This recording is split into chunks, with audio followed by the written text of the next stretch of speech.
Greetings, Lucky Legends! My name is Lucky, this is Lucky Lad TV, I am your host for this video, and it is time for Lucky Analytics Team Building. This time it is a recap. And for those of you who are curious, there's actually a reason why I do these in recap sometimes, and why other times I do them live. The reason is, when I do the live team building, I'm going off of my gut. I'm guessing with each thing that I do.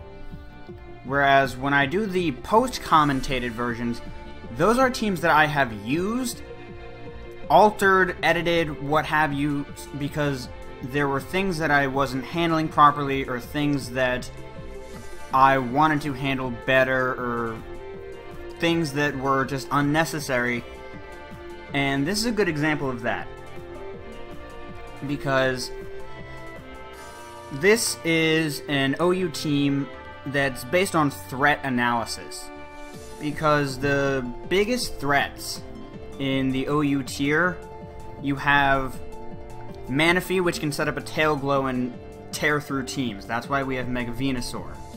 With Thick Fat, there's not much Manaphy can do to touch us. You have Bisharp, which is a huge problem. That's why we have Pong. You have Mega Altaria, and you have Heatran, you have Charizard X.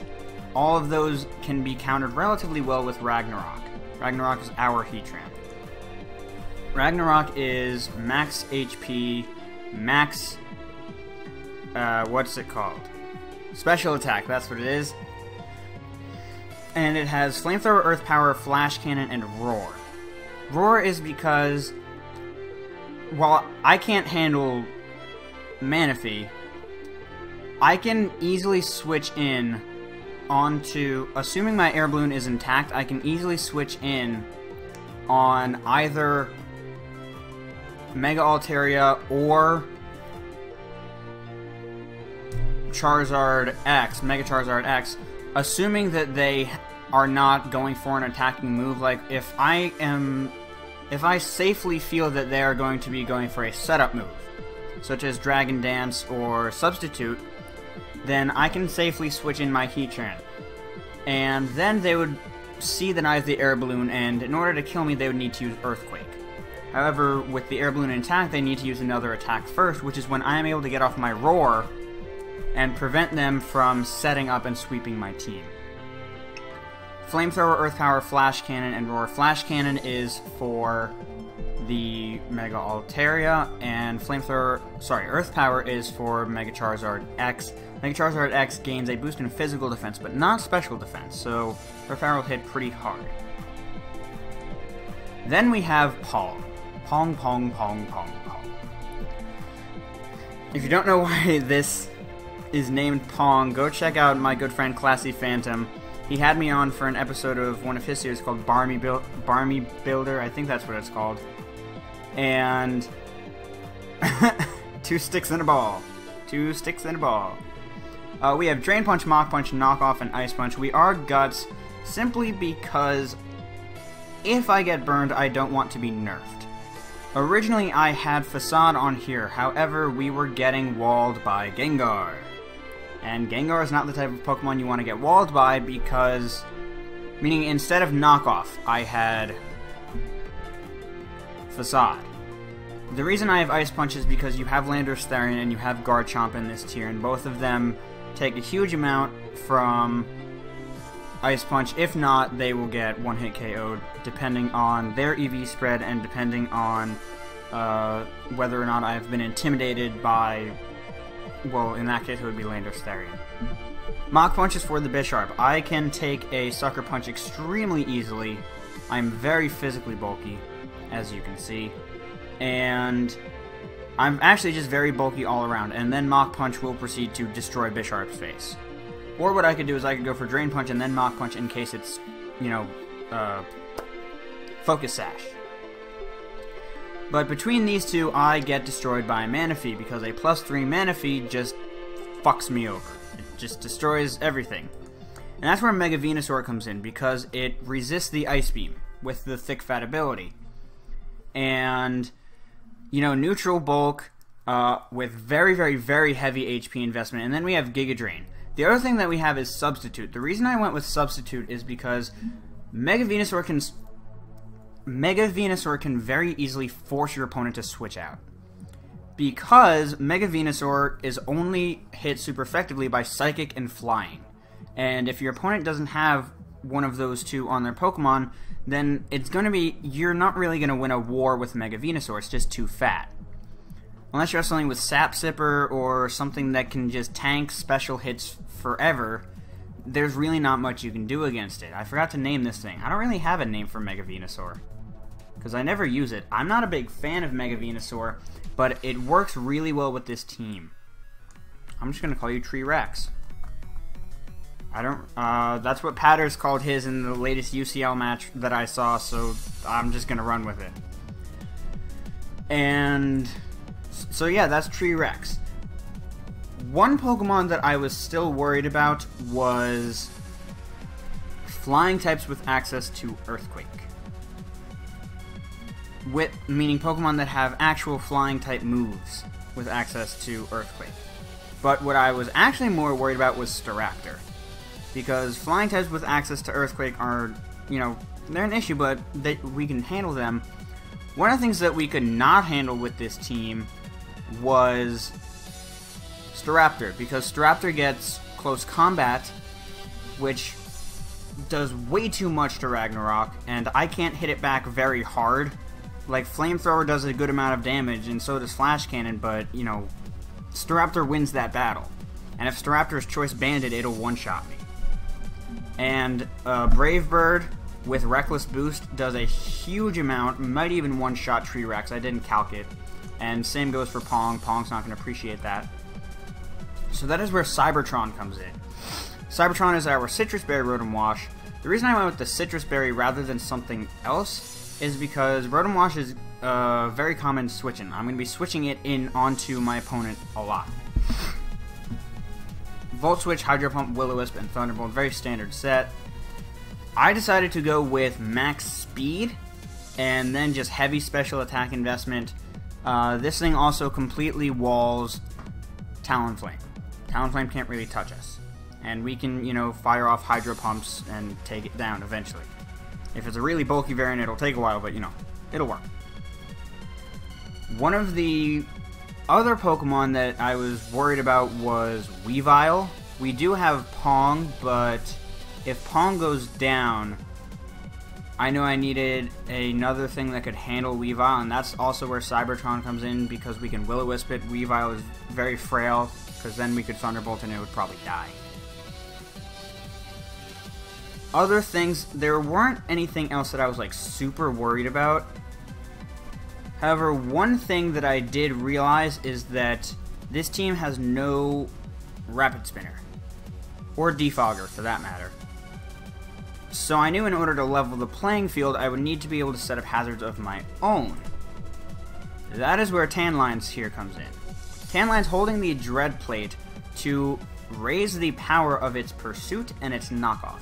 It also has Earthquake for, you know, second stab. Jolly Nature because, you know, I wanted to outspeed certain things. And the rest goes into attack. I went with Intimidate rather than something else because when you Intimidate it, often it will choose to switch. In which case you can get off a Dread Plate boosted Pursuit. Pursuit which will also double in power if your opponent is switching. And that was really just the whole mindset with Tanlines, is I need something that could set up Stealth Rocks, and I really wanted something with that Intimidate pressure. The last thing that I was worried about was really bulky, just really fat, bulky shit that I couldn't deal with. Like, nothing in specific comes to mind, but Clefable is a bit of an issue. If Clefable gets behind a substitute, it can kind of, you know, just play around with my team depending on what it has. And I was really worried about that. And I was looking at Ragnarok, and Ragnarok is really the only thing that I have to counter it. However, Tree Rex can also deal with it. So I kind of dismissed that. I wasn't too worried about Clefable. The one thing that I realized is that I had no I didn't have any real late game sweepers. I don't have any early game sweepers. This team is designed much better just to take out Pokemon one at a time. But I realized that I needed a late game sweeper in case I lose some of my really big threats, which is where Nitrous comes in. Named, of course, after Dragon Nitrous, Dragon Claw, Earthquake, Dragon Dance, and Extreme Speed. It's Dragonite. The EV spread is relatively standard. Max attack with heavy speed investment, and the rest into bulk just to make it a little bit fatter with the multi-scale and leftovers to try and get that scale back if necessary. For example, we can switch in on something that's not very effective and then hopefully get the scale back and start setting up Dragon Dances. That's really all I had in mind for this team. I really just wanted to address the main threats that are in OU right now. We have Conkeldurr, which can handle Landorus Therian as long as we're not intimidated. Rotom Wash can also handle Landorus Therian quite easily. And Tanlines is a big pivot for this team with that Dreadplate boosted Pursuit. One of the things that I've really gotten into lately is the plates and the stuff like Silk Scarf and things like that. But that's going to be it for this video. I want to thank you guys so very much for watching. Please keep in mind, OU is not my tier. OU is not my tier. For a variety of reasons.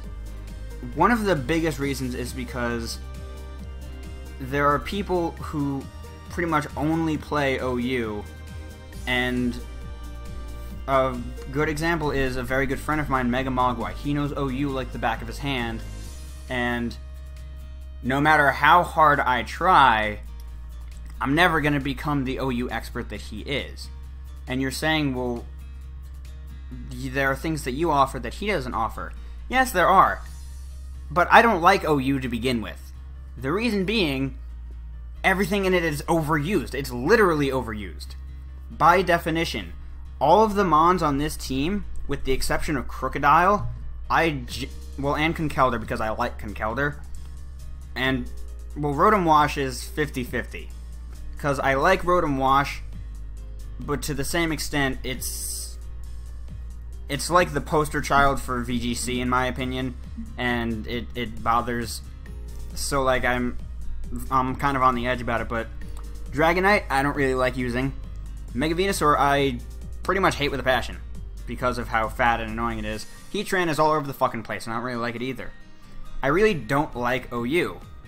However, it is the fundamental tier. It's the main tier, it's the tier that most people play in.